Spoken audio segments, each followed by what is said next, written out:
Video देखने वाले को मेरा नमस्ते।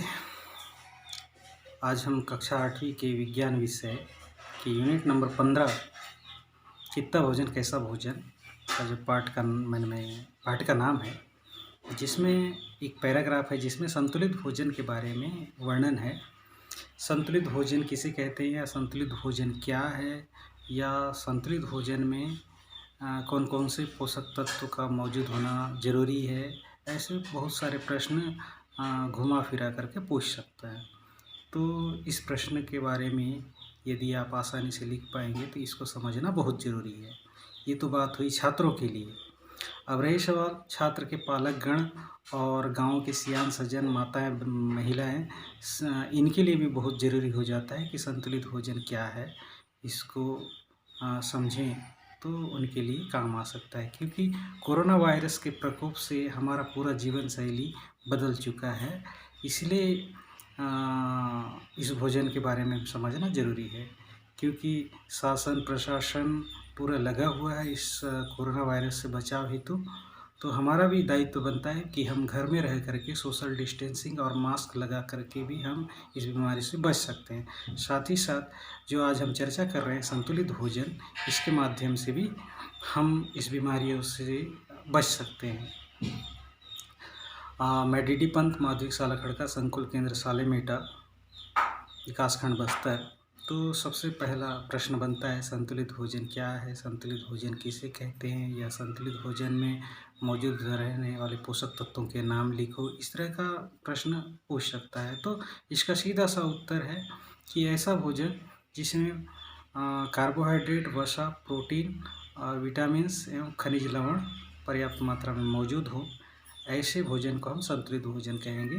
दूसरे शब्दों में इस तरह से भी हम कह सकते हैं कि ऐसा भोजन जिससे हमें पर्याप्त मात्रा में ऊर्जा मिले और हमारे शरीर की वृद्धि एवं टूट फूट के मरम्मत के लिए भी काम आए, साथ ही साथ हमें विभिन्न प्रकार के रोगों से बचाए।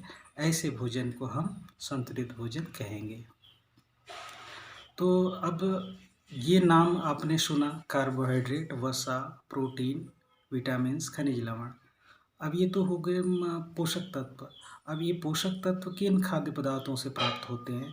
तो कार्बोहाइड्रेट से हमें कार्बोहाइड्रेट जैसे पोषक तत्व हमें इन जैसे नाम ले रहा हूँ, चावल, मक्का, बाजरा, गेहूँ, ज्वार इत्यादि से हमें कार्बोहाइड्रेट जैसे पोषक तत्व प्राप्त होता है। अब रही सवाल वसा मक्खन, घी, तेल इत्यादि से हमें प्राप्त होता है। तो आप कहेंगे कि घी और मक्खन तो काफ़ी महंगे होते हैं, तो ऐसी बात नहीं है, आप तेल के माध्यम से भी आप वसा प्राप्त कर सकते हैं। अब तीसरा जो पोषक तत्व है प्रोटीन। प्रोटीन जो है ना, जितने भी मांस, मछली, अंडे, दूध, दालें, सोयाबीन की बड़ी इत्यादि से आप प्रोटीन प्राप्त कर सकते हैं। तो शाकाहारी वाले कहेंगे कि हम तो मांस, मछली, अंडे इत्यादि हम नहीं खाते हैं, तो उनके लिए भी ये ज़रूरी हो जाता है कि वो दाल से भी पर्याप्त मात्रा में आप प्रोटीन प्राप्त कर सकते हैं। उसके बाद सोयाबीन की बड़ी है, सोयाबीन और विभिन्न प्रकार के शाकाहारी फल फूल हैं या खाद्य पदार्थ हैं जिनसे आप प्रोटीन प्राप्त कर सकते हैं। अब रही सवाल सबसे इम्पॉर्टेंट जो पोषक तत्व है विटामिन्स और खनिज लवण। विटामिन्स और खनिज लवण हमें जितने भी फल हैं, आंवला, संतरा, केला, गाजर, नींबू, पपीता, आम, अमरूद, हरे पत्तेदार सब्जियां, इन चीज़ों से हमें विटामिन्स और खनिज लवण प्राप्त होते हैं। फिर इसमें बात आती है कि गाजर और संतरा इत्यादि जो है ना, काफ़ी महंगे फल हैं, तो हम कैसे इसे प्राप्त करें?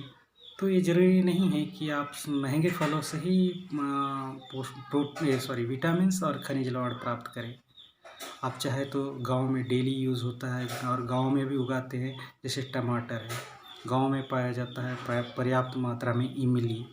उसके बाद नींबू, पपीता, केला, अमरूद जिसको आप बेलती कहते हैं, इनसे भी आप विटामिन्स और खनिज लवण प्राप्त कर सकते हैं।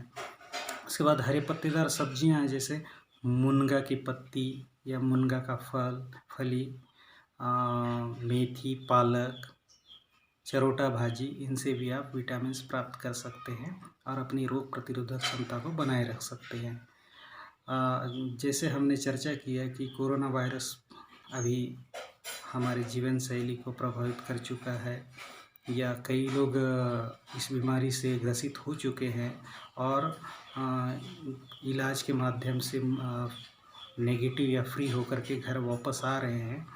तो इसकी वजह है उनकी रोग प्रतिरोधक क्षमता, और हम अपनी रोग प्रतिरोधक क्षमता को बनाए रखेंगे तो ये हमारा महत्वपूर्ण योगदान होता है इस संघर्ष में। तो यदि हमारी रोग प्रतिरोधक क्षमता मजबूत रहेगी तो इस रोग से हम काफ़ी हद तक बच सकते हैं। यदि किसी को ये रोग प्रभावित भी करता है तो कुछ ही दिनों में बीमारियों से मुक्ति मिल सकती है। धन्यवाद।